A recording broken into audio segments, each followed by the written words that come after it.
One of the most famous speeches in all of American history is Martin Luther King Jr.'s I Have a Dream, delivered on August 28, 1963, in front of the Lincoln Memorial.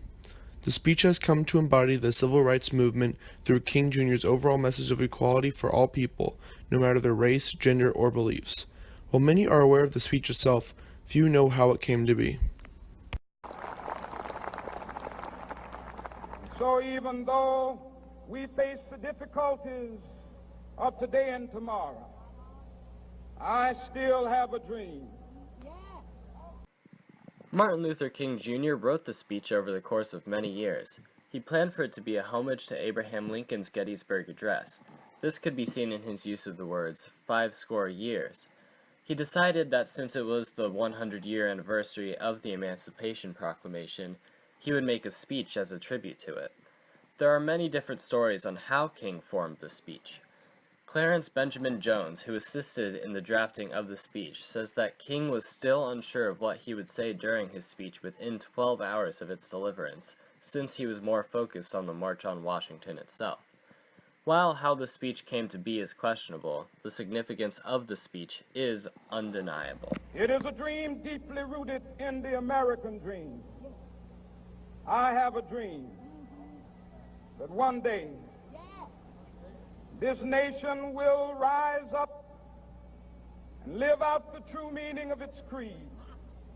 We hold these truths to be self-evident, that all men are created equal. The March on Washington, as well as the I Have a Dream speech, resonated with the American people and set in motion an era of change and progress within American society.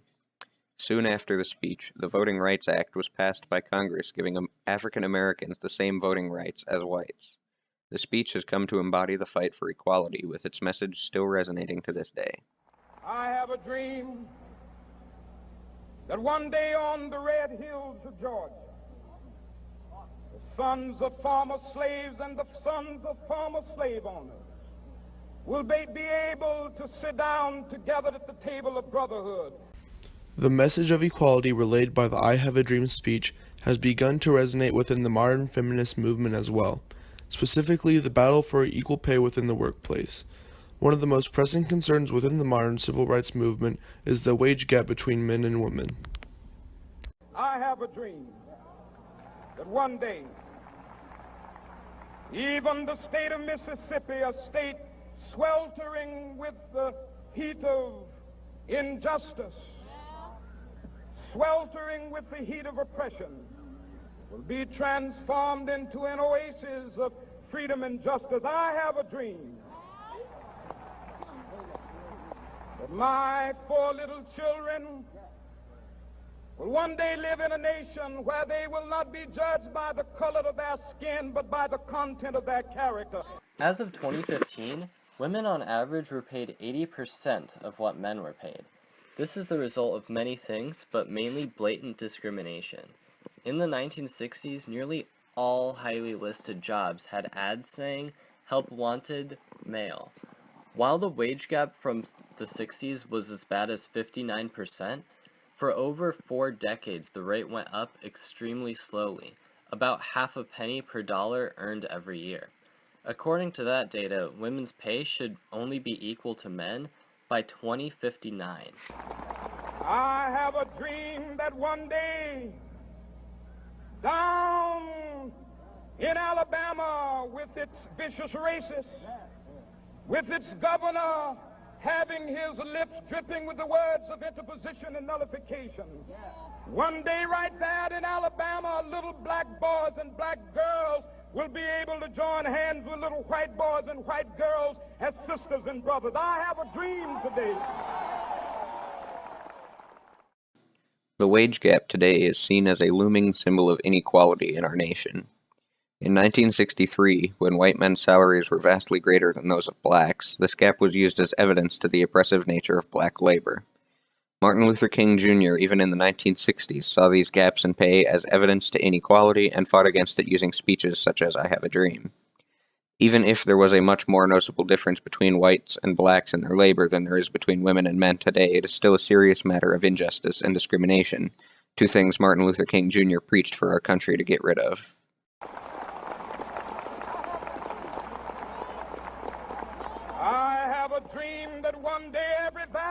shall be exalted. And every hill and mountain shall be made low, the rough places will be made plain, and the crooked places will be made straight. And the glory of the Lord shall be revealed, and all flesh shall see it together. This is our hope. This is a faith that I go back to the South with. With this faith, we will be able to hew out of the mountain of despair a stone of hope. With this faith, we will be able to transform the jangling discords of our nation into a beautiful symphony of brotherhood. In his speech, he spoke that 100 years later, the black lives on a lone island of poverty in the midst of a vast ocean of material prosperity. This reference to 100 years ago was when the Emancipation Proclamation was passed by Abraham Lincoln, and still blacks did not get the same treatment financially as whites did.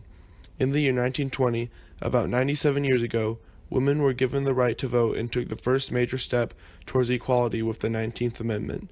It took 52 years for women to finally gain equal legal rights in the 1972 Equal Rights Act, yet still discrimination, especially in the workforce, runs rampant. With this faith, we will be able to work together, to pray together, to struggle together, to go to jail together, to stand up for freedom together, knowing that we will be free one day. This will be the day. This will be the day when all of God's children will be able to sing with new meaning, "My country, 'tis of thee. Sweet land of liberty, of thee I sing. Land where my fathers died, land of the pilgrim's pride. From every mountainside, let freedom ring. And if America is to be a great nation, this must become true. And so let freedom ring. From the prodigious hilltops of New Hampshire, let freedom ring. From the mighty mountains of New York, let freedom ring. From the heightening Alleghanies of Pennsylvania, let freedom ring. From the snow-capped Rockies of Colorado, let freedom ring. From the curvaceous slopes of California. But not only that, let freedom ring from Stone Mountain of Georgia. Let freedom ring from Lookout Mountain of Tennessee. Let freedom ring from every hill and molehill of Mississippi, from every mountainside. Let freedom ring. And when this happens, and when we allow freedom ring, when we let it ring from every village and every hamlet, from every state and every city, we will be able to speed up that day when all of God's children, black men and white men, Jews and Gentiles, Protestants and Catholics, will be able to join hands and sing in the words of the old Negro spiritual, "Free at last, free at last. Thank God Almighty, we are free at last."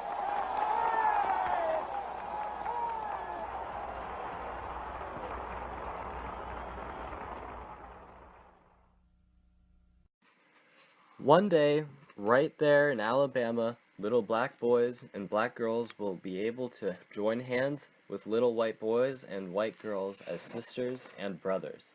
This is one of the most important and highly cited quotes from Martin Luther King Jr.'s "I Have a Dream" speech, symbolizing equality and love between races. Yet still today, the wage gap gives proof to the lack of equality and love between genders.